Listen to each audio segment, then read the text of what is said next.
Hey everyone, we're back talking through Genesis. I'm Pastor Alec, and I'm joined here with Eli. Hey, How's it going? pretty good. Okay.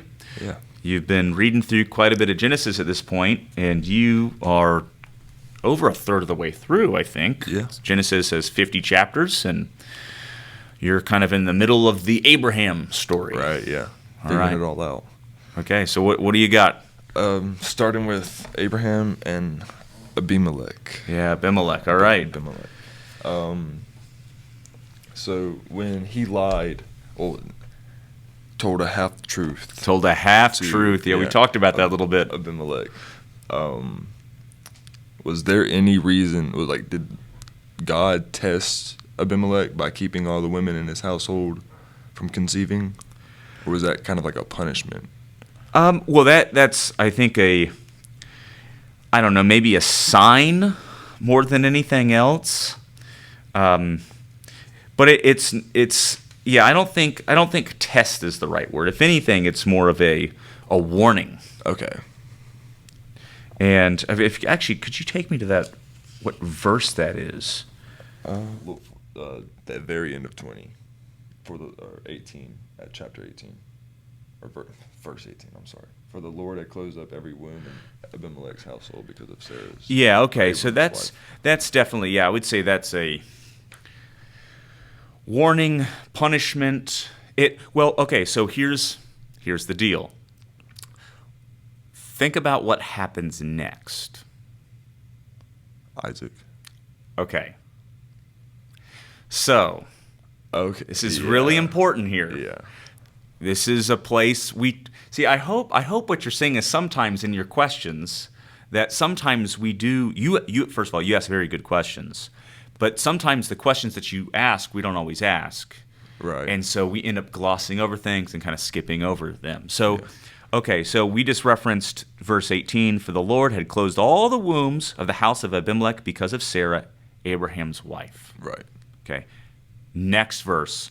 The Lord visited Sarah as he had said, and the Lord did to Sarah as he promised, and Sarah conceived and bore Abraham a son in his old age at the time of which God had spoken to him. Right. So, Genesis wants to make it very clear. Whose son is Isaac? Abraham's. It's Yeah. Abraham's Yeah. son. Yeah. Okay, so not only did God kind of keep Sarah away from Abimelech during this whole thing, Right. Abimelech does not seem to be able to conceive. Right. Right? He's not able. His wives are not able to conceive. The women in his household can't conceive. Yeah. So it kind of shows you that maybe Abimelech can't have a kid right now, and therefore not only did God kind of keep Sarah away from him, Yeah. but he's not able to have a child, and so Isaac is really the son of Abraham. Right. Abraham is really the father. Yeah. Well, and then it also had said that I think it said something about Abimelech respected her or didn't. Yes. Yeah, didn't do anything or something. Yes, and so, but you have to. I mean, I think it's important. Those are really important statements to make. Right. That's a very important thing to say because otherwise, at this point, Abraham and Sarah have not been able to have a kid. Right. So, Abraham and Sarah, they do this twice with Abimelech and with Pharaoh, Okay. and that Genesis wants to make it very clear that the children that they have Right. are their kids, Yeah. and this is Abraham's kid, not Pharaoh's kid, or not Abimelech's kid, or something. Right. Right. So yes, I think it's an important. I think it's kind of a warning, punishment, something, but it's also a really important detail for the story itself. Right. Because we know already that what happens with Hagar, that they are willing to do something different in order to make God's promise come about in their own way, right? Yeah. The next I had, it says Isaac was circumcised at 8 days old. Yes. Now, I have two. I know you might not. Well, you probably will know this. Is that like a law in Jewish religion? It is. It will be one. Okay. So God makes a covenant with Abraham, and the sign is circumcision. Right. At 8 days old, that is when in the Mosaic law, which is going to come around 400 or 500 years later, Right. then it's going to be codified on the 8th day. You have your male child circumcised. Okay. Now, does that also play into every baby, or not every baby, but like majority of babies now getting circumcised, like in a hospital? Yeah. I think that is a that has been like a kind of a template. I mean, they don't always. I'm not sure if they wait 8 days or exactly Right. but it's around that time. Well, it's interesting because apparently that is about the time where it's best to do it Right. at around 8 days. I know something on insurance. It's not considered like a major surgery, but then if you Yeah. get it later, it is. Right. Yeah. Right. I would. Yes. So yeah, I think this is a.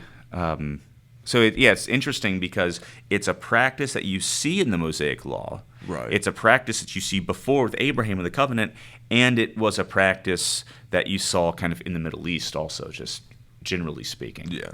Okay. Yeah. And then I was also. It was talking about Abimelech giving Abraham slaves. Were Yeah. those more like servants, like kind of like servants in feudalism? That they all like they had a lord and you had all your servants and everything. They just lived. Yeah, I think the slavery that we're talking about here it's probably not as free as a serf, Yeah. of feudalism, but it's probably not like, let's say, slavery in early America or something. Right. Because Right. you think of slave, you think of like a big plantation, I Yes. just couldn't see that happening. Yes, the here Middle it's East. not. Those are probably two different extremes. This is somebody that is a part of the household that is owned by the head of the household. But even, I mean, to some degree, the children. Let's say the children and a wife might be owned by the father as head of the household. Right. So, and if again, we've seen the Mosaic Law Code, this is going to be a few hundred years later, but they're treated very similarly Okay. as slaves. Yeah. So, yeah, I mean, so again, it's kind of an in between, but probably closer to the feudalist mind or that mindset Right. than like American chattel slavery or something. Like Yeah. that's a very a very different concept here. But at the end of the day, it is one person owning another person. Right. Yeah, that they do have in common. But they were probably treated much better. Again, kind of treated as a part of the family because the whole family was in some sense owned by the father. Right. Okay. Ooh, and then talking about the test with Abraham. Yeah. Sacrificing Isaac. Yes, the Akedah. yeah, That's that the would- binding of Isaac in Genesis 22. I just have to say I probably would not be able to do that. I don't think a lot of people would be able to do that. Yeah. Well, and it was, again, in kind of other religious practices in that culture or the surrounding cultures, people would sacrifice their children. Right. And so for God to ask Abraham to do is kind of like, I thought you weren't like the rest of them. Right. And now, that being said, this is a passage that has been studied and written about. I mean, one of the most written about passages maybe in the Old Testament. There's so much here. But when the group of them, they go for the sacrifice, and then Abraham and Isaac are walk alone, then they leave everyone behind and kind of walk alone up to the mountain. Abraham says, he's like, wait for us to come back. Yeah. Like, so Abraham, who knows what Abraham's thinking? Right. Why would he? I mean, of course, it would sound weird, I guess, if he said, just wait for me. Yeah. But what's I think is notable is that this does happen in the Moriah region, the region of Mount Moriah. Yeah. And that Mount Moriah will eventually come to be the place where the temple is built. Okay, like the one Jesus said would be Yes. destroyed and built in Yes, 3 the days? Jerusalem temple. Okay. Right? So, well, yeah, he says it's going to be destroyed, and then he's going to build it up in 3 days, and he's talking about his own body. yeah, But then yeah. he also tells him that this one is just going to be Right, destroyed, period, right. by the Romans. So this is, they go to the mountains of Moriah, and then the Temple Mount is Mount Moriah. Yeah. Now, these are not very large mountains. Right. In fact, mountain is probably a Just a big hill, really. yeah, it's a big hill. So I think there's a lot of meaning just even to the space itself. Okay, yeah. Yeah. And then, lastly, this is the last question I have. Okay. Isaac getting a wife, Isaac and Rebekah. Yes, Isaac and Rebekah. Now, was the timing of that strictly because of Sarah's death? It does happen right after Sarah dies. Yeah, that's interesting. And it says, I should have put verses. It said something about, and this comforted Isaac after Sarah's passing. Yeah. First of all, I think it's important because as we keep on reading, we'll see how Isaac and Rebekah and they interact with each other, and then also with their kids. Right. Right. But it's interesting that they go back to their own people to find a wife for Isaac. Right. And Isaac is not really a part of that process. And if you read carefully, you really see that Isaac isn't really a part of a lot of the processes that happen around him. Things Right. kind of happen to him. Okay. Even when he's giving blessings to his sons, if you'll read that Jacob tricks Isaac and takes the blessing of the birthright from his brother Esau, and Rebekah's in on it. And so, whereas Abraham is very active in his dealings, very shrewd in his dealings, Yeah. Isaac is not. Okay. Isaac is very easy, and you see it even again in Genesis 22 with the binding of Isaac and the sacrifice. He's a very passive figure, and Yeah. so I think it's important to note that we often talk about the patriarchs Abraham, Isaac, and Jacob. Abraham and Jacob have their own narratives. Right. Isaac is really just a part of their narratives. Okay. Isaac does not really. He is the passive patriarch. Yeah. Isaac is the passive patriarch. He is the child of Abraham and the father of Jacob. And that's it. And that's it. And you see it with the way that Rebekah deals with him also. Right. He doesn't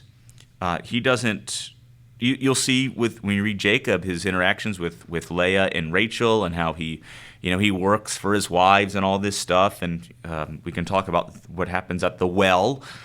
Rebekah is met at the well. Yeah. Rachel's met at the well. Moses is going to meet his wife at the well. And there's a scholar, Robert Alter, who talks about this as like a type scene that you can kind of expect. Right.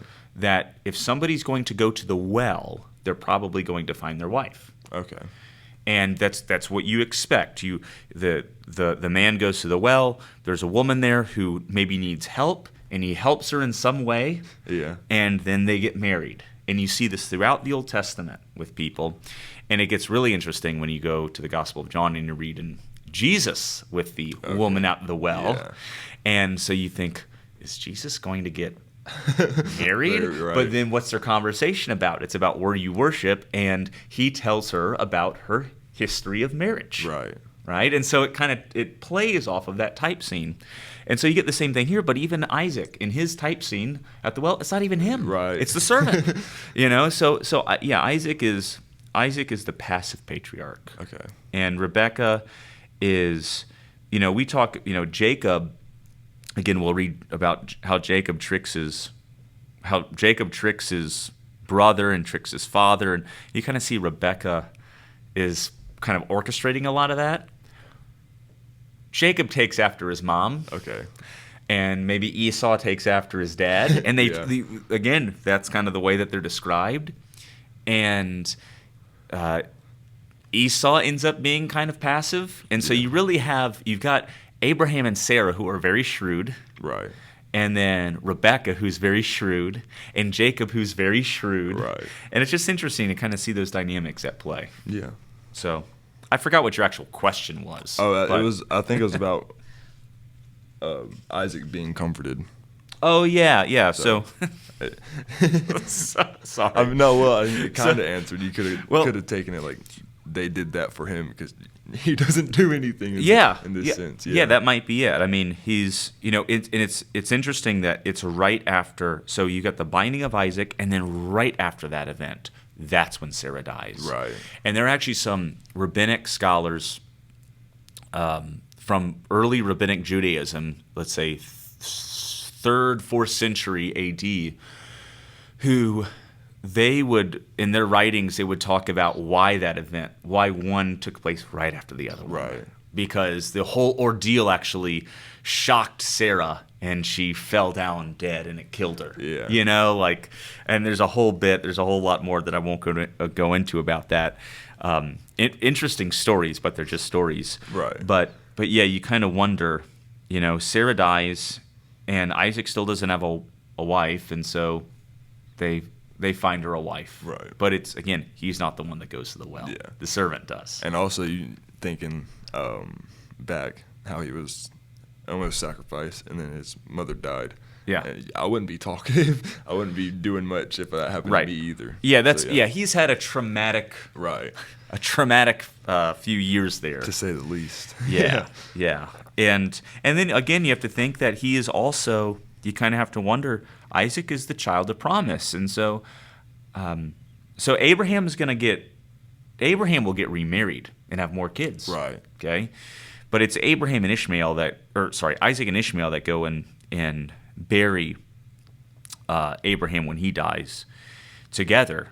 But Isaac, you kind of wonder what his upbringing was like. He's the special child that his parents finally got. Right.